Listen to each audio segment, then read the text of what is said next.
Hello and welcome to another update video about Natgas. Natgas has dropped a little bit further since my last update. The price has shown an initial reaction to the support region here, which starts at $2.69. I just want to start by just highlighting again the problem I have with this chart.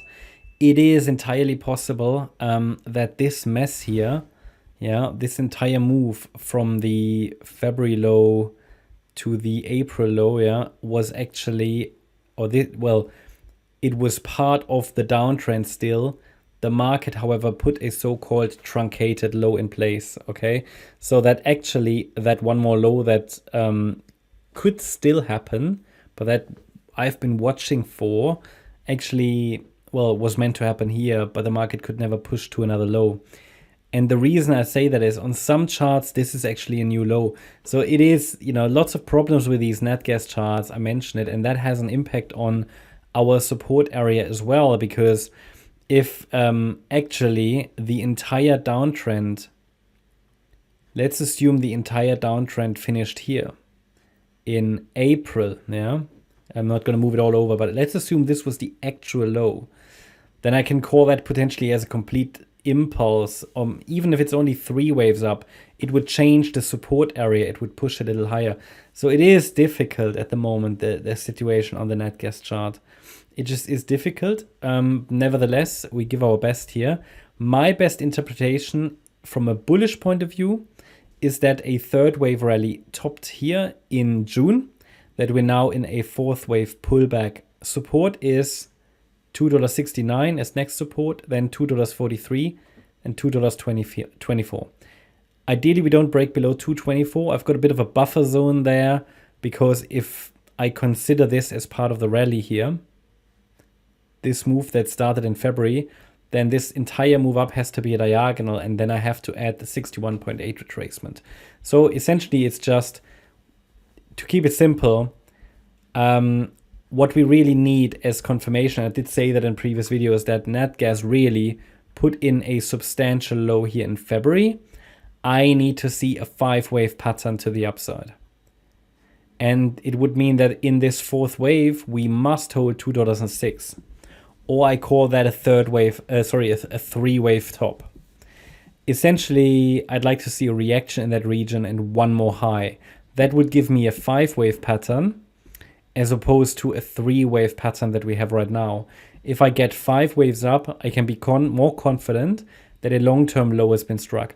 This is the support area where we'd like to see an upside reaction in the start of wave 5. Now, as I said, I can't promise that this is actually the count. I am pretty sure it will change along the way. However, the move to the downside still looks corrective, and it doesn't look finished yet. Yes, we've seen a reaction to the first line of support here. And I tracked in the previous video already this ABC structure. But the thing is, we had this trend line on the chart, which has now turned into a low quality trend line due to this fake out. But you can see the market could not break out. It tried to, but it turned into a fake out. So that's not clearly bullish. And therefore, at the moment, I would still prefer further downside continuation, because it's an ABC structure. Then the C wave would ideally get a clear 5-wave move. Basically, this could be a small 1, 2, 3, 4, 5. Let's see if we can get that done. The next support would then be at $2.43. If we get there and we only rally in a corrective fashion, it's likely a blue B wave and we get another low in the support area. If we break out directly, then this is likely wave 5.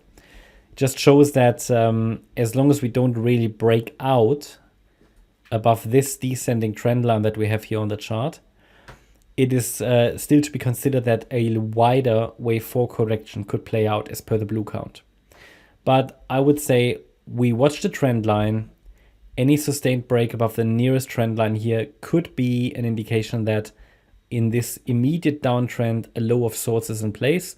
Whether that's wave 4 or just the A wave in a wider wave 4, we will have to see. But overall, we can give the bulls the benefit of the doubt, and we can give the bulls a chance as long as the $2.06 level is holding. Well, ideally, we don't even break below $2.24. And then there are two trend lines. This is the nearest one, but then if I go to the 4-hour chart, you see another one here. Yeah, only 2 touch points, but let's see if the market faces some resistance there if we get up to that level.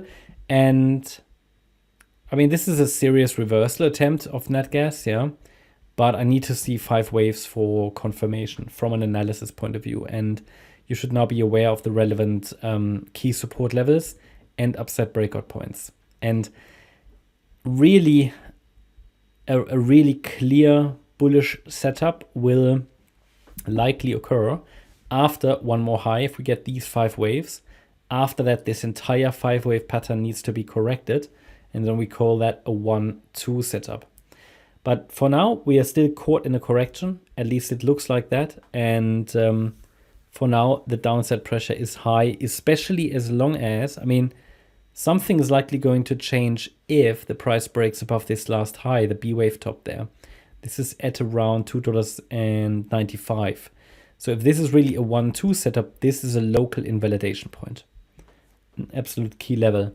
So that's the update about Natgas. Hope you liked the update. If you did, please hit the like button, leave a comment, and subscribe. And if you're interested in daily updates about the S&P 500, as well as regular updates about stocks, please feel free to check out our stocks and shares service. And the S&P 500 is included as well. You'll find the link in the description. Thanks a lot for watching. Bye-bye.